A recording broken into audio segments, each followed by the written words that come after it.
These are assembly instructions for my lipstick gift box. This is a cardstock project. However, I've decided to embellish my cardstock. I've gone into the Cricut Heat Guide and I've looked up the time and temperature of my Easy Press to be able to apply this patterned iron-on to my cardstock. Now I've preheated my cardstock and I'm just going to place my iron-on my cardstock, just putting it between those score lines, and there's a tiny, tiny little border all the way around. I want to make sure that I get this nice and straight. So firm pressure for 30 seconds at 290 degrees.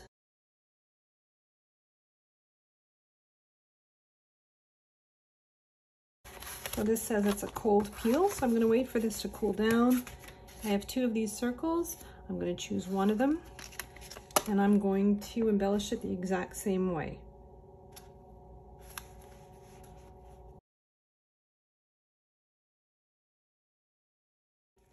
So I'm just removing the liner. And this is cooled down sufficiently as well, so I'll remove the liner from it. This has to take a nice round shape, so I'm just going to roll this like so.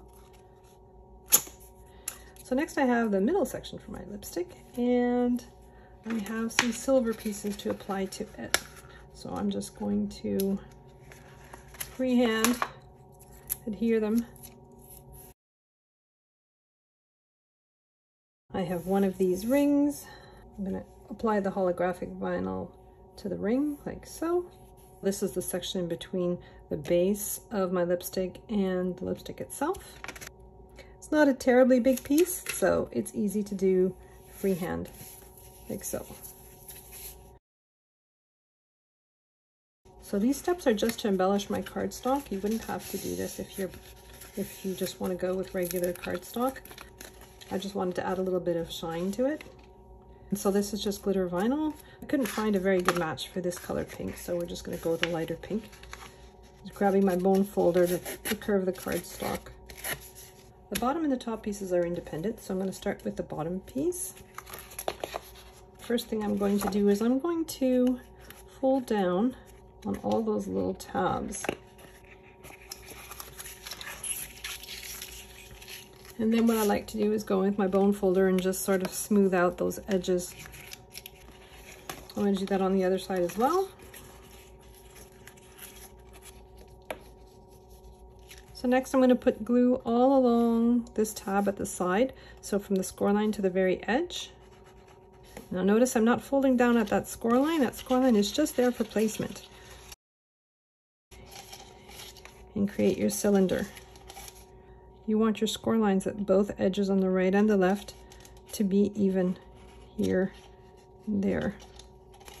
And then I'm going in with my bone folder, and what I'm doing is I'm just pressing down to spread that glue. The pattern on my iron-on is non-directional, so either one could be up or down. So I'm taking one of those rounds, so it's a circle with the inside hollowed out. I'm just putting glue all along the perimeter of that round, and then I'm flipping it over so the glue is downwards on my mat, so that round piece goes right to the bottom like so. You want the perimeter to follow the edges of that piece that you've put glue on, like so. And then you're going to go in with your bone folder. If you have a ruler, you can use a ruler, something with a nice clean straight edge, and just go around the perimeter spreading that glue, like so. And then you're going to take your other full circle, not the one that you've embellished, but the plain one. Put glue on the perimeter, like so. So this part's a little fiddly. What you want to do is kind of curve it so that it fits in a little like a Pringles chip. And then you want to lower that piece down to the bottom, making sure that that circular piece is adhering to the tabs that are on the bottom. So it's very useful to have a bone folder or even a ruler, and you can just go in there and apply a little bit of pressure, make sure that that glue takes. And then I have my decorative bottom piece. I'm going to put glue on the underside of it, and I'm just going to glue it on top like so. And I want the edges to be nice and flush. And then again, I'm going with my bone folder and spreading that glue. Then I have my ring piece that's going to go on top to hide my tabs. I'm just putting glue all around the perimeter, making sure that it's flush all the way around the edges. And I'm just going in there with my finger, and this time I'm applying with my thumb and my index finger, just applying a little bit of pressure, making sure that that glue is taking, like so. That's the bottom of my lipstick box done. So now I'm going to work on the lipstick part. So much like the previous piece, I'm just going to fold down on all those little tiny tabs. So I've got the curved ones at the top, and then I have the straight one at the bottom. So again, I'm going around the edge, trying to minimize those little points between my tabs. I'm going to do that for the top piece as well. So next I'm going to put glue all along the tab that's at the side. Notice I didn't fold down on the score line again. It's just for placement, but I'm putting glue on the tab from the score line to the edge. And then I'm bringing the other end around, and the score lines of the two sides that I'm bringing together have to meet, like so. So I'm just going inside my piece where that seam is, and I'm just spreading that glue on the seam. I'm going to pull these tabs away from the center. So I have one oval that I've decorated, and the other oval has two little lines on it. Now that's going to show me the center of my oval. So I know this is the top and this is the bottom. So I'm putting glue all around the perimeter of this oval.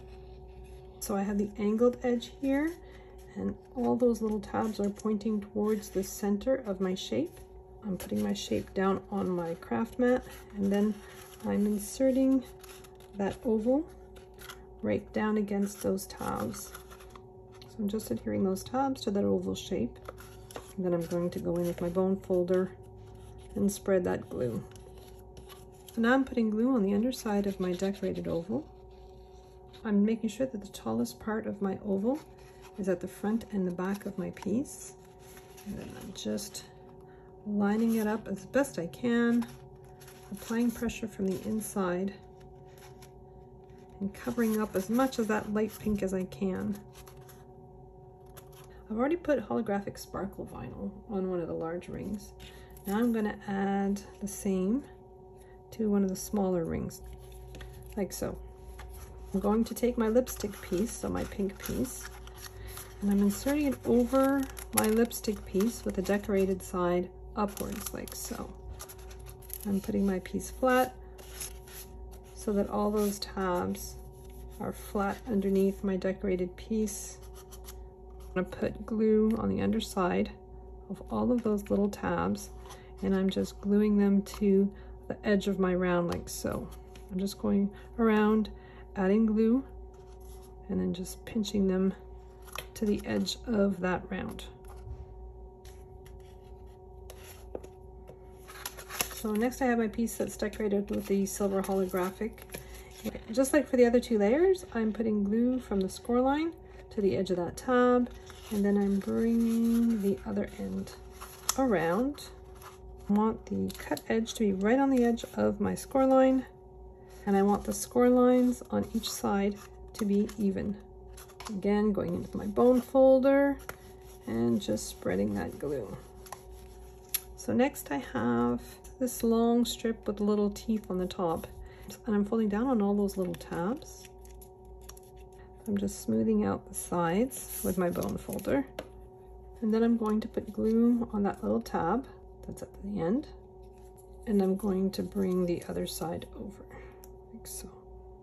Now I'm placing my round on my craft mat with all those little tabs pointing inwards towards the center of my circle. I'm taking one of the larger rounds that are left, not the embellished one, the plain one, and I'm just putting glue around the perimeter, and I'm lowering it into that circular shape, like so. And I'm just pressing down with my bone folder, and I'm adhering all those tabs to the shape. So I'm going back to my silver piece. So I should have folded these tabs down before, like I did with the other pieces. If you notice, these tabs are a little bit shorter than these tabs. So these ones are the longer tabs, the ones on my right hand side. And I'm going to take the embellished round, and with the embellished side facing towards my left hand, I'm just going to thread those little tabs through. And then I'm going to fold them backwards onto that ring, like so. And then just lower your piece around the edge.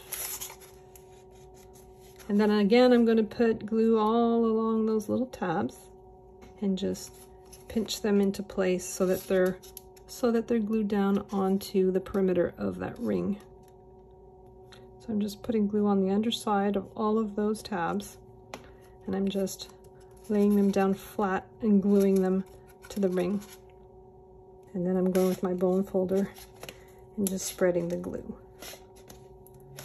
So next I'm looking for the seam on both my pieces. So I have the seam here on this piece, and then I have the seam here on that piece. And what I want to do is I want to glue this together so that they match up. So I'm just putting glue all over that ring and those tabs that I've just glued into place, matching up the seams, and just gluing one piece over the other like so. I want the edges to be nice and flush. I have a plain round. I'm putting glue all around the perimeter of it. I'm taking my piece. I've got all those little tabs pointing towards the center, and I'm lowering my ring inside. And again, I'm pinching between my thumb and forefinger, and I'm going in with my bone folder and just spreading all that glue. And again, I'm looking for the seam line for all three pieces. I want them all to line up. I'm going to put glue on the underside of my lipstick piece. I'm covering all those tabs. Then I'm lining up my piece, and I want the edges to be nice and flush. So with the bottom piece, I can also line up those three join lines. And so then we have the two lipstick boxes.